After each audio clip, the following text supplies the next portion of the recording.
Good afternoon, everyone. My name is Ryan van Dommelen, and I'm a PhD student at the École Polytechnique Fédérale de Lausanne, based in Neuchâtel, Switzerland.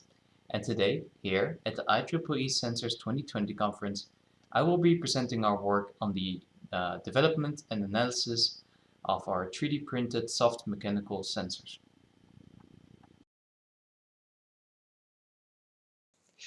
In the next 10 minutes, I'm hoping to share with you what makes the research into 3D printing so exciting, especially when it comes to sensors.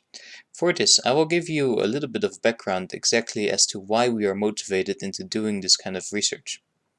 So the promise of 3D printing is that it's a completely digital process where you can feed a fabrication file with instructions directly into the process, which is then able to produce an integratable sensor or any object, which can be included into a customizable smart wearable directly from a single production file.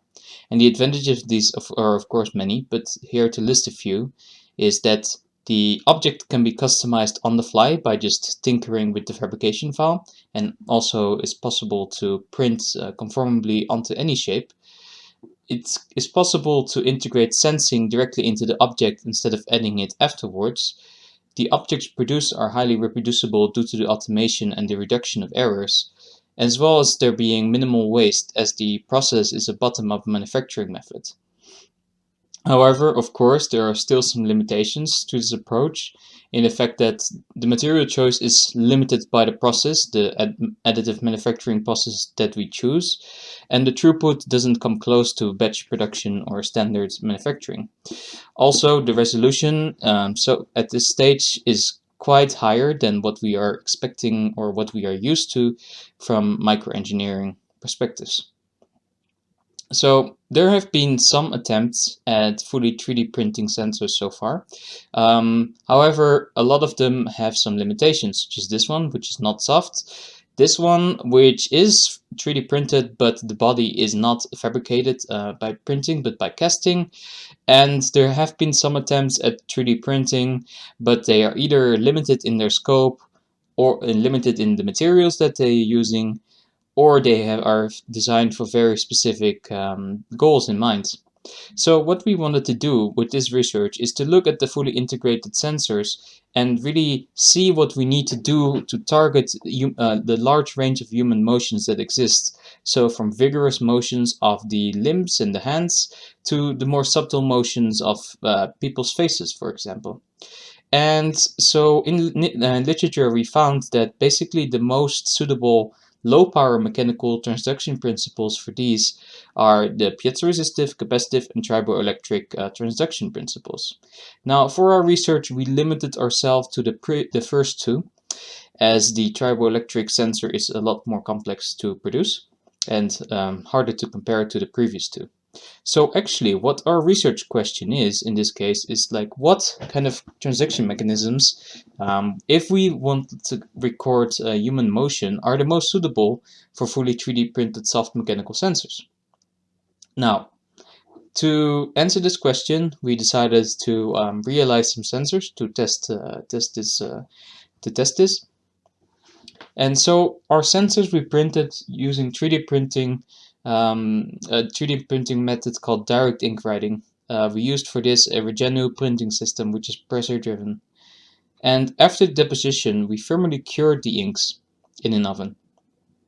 Then, to explain you which materials we used, we developed the cellulose reinforced Studart 184 ink, which was used as a structural material. Then we used the piezoresistive ink that we developed, which is created using Ketchum Black EC300 carbon black. Also suspended in a Studart 184 matrix. And lastly, we had some conductive silver paste that was polyurethane based and able to be used in flexible electronics. Now, the device architecture that we used were kept as simple as possible. So on the left here, you can see a piezoresistive device, while on the right here, you have the capacitive device. And basically, they were constructed as follows, where the Studart with cellulose reinforcement was used for both the substrates in both cases, as well as the dielectric. And the electrodes were created out of the silver paste, including the bottom and top electrode of the capacitive transducer. Then lastly, for the piezoresistive transducer, we created the piezoresistive element using the kitchen black material. Now, to quickly repeat exactly how these sensors work, basically for the piezoresistive transducer, by increasing the pressure, we increase the resistance, while for the capacitive sensor, by increasing the pressure, we increase the capacitance due to the reduction of the thickness of the dielectric. Now, to give you an idea of exactly how we characterize these sensors, I will go into depth a little bit here. And basically what we did was, instead of using directly human normal forces, which might not be as repeatable, we decided to use an Instrum 3340 column pull tester. And we evaluated our sensors using the Agilent multimeters and an Agilent LCR meter. Then the compressive pressures that we use were chosen to be a very high range from 200 to 1000 kilopascal, and which we divided in steps of 200 kilopascal using a 1x1 centimeter piston. The tests that we performed were a static response test, where we looked at what happened when a force was kept applied on the sensor, as well as a dynamic response test at half a hertz, where we evaluated what happened when a load was periodically applied. Lastly, for reasons which will become clear in the results section, for the capacitive sensor only, we executed the test with a varied pressure response test also at 0.5 Hz. So here are the results of the static response test. We see already quite a bit of a difference between the two sensors. But for the piezoresistive response, piezoresistive sensor, we find that there is a base resistance of 44 kilo ohms, which goes up by about 120% up to 600 kilopascal. However, this sensor is only linear up to 600 kilopascal because afterwards it diverges quite a bit. Now for the capacitive transducer, we see that the base capacitance is at 8.2 picofarad and the signal only increases by 5.2%, while the entire domain is much more linear than for the piezoresistive sensor. So we can conclude a few things about this. The first is that for the piezoresistive sensor, we have quite a high signal-to-noise ratio, but we have low linearity at high pressures. While for the capacitive transducer, we have a very high accuracy, but since the signal increase is so low, we have quite a sensitive sensor in this regard. So then we compared both sensors in the dynamic response test. Again, we used 200, 600 and 1000 kilopascal in this test only. So what we already see immediately is that for the piezoresistive sensor, we have here the 200 kilopascal response and here the 600 and the 1000. And so we see that while the signal response is quite stable at constant pressures, the signal becomes irreversible at high loads, where we have the sensor having to recover due to viscoelastic effects. This effect is not seen in the capacitive transducer because the signal response is reversible and there is no noticeable hysteresis. But still, the signal change is less than 5%, which is quite problematic when it comes to noise. So, because of these viscoelastic effects, we were only able to evaluate the capacitive transducer on the varying response, varying pressure test. So for this, what we performed were 3 cycles per period per pressure, where we used 400, 600 and 1000 kilopascal. And so we varied the pressure up and then down again, and repeated this a few times. And what we saw is that the sensor was able to accurately track the applied pressure with separate sensors giving similar responses, but again, the signal changed less than 5% and thus extremely sensitive to parasitic noise.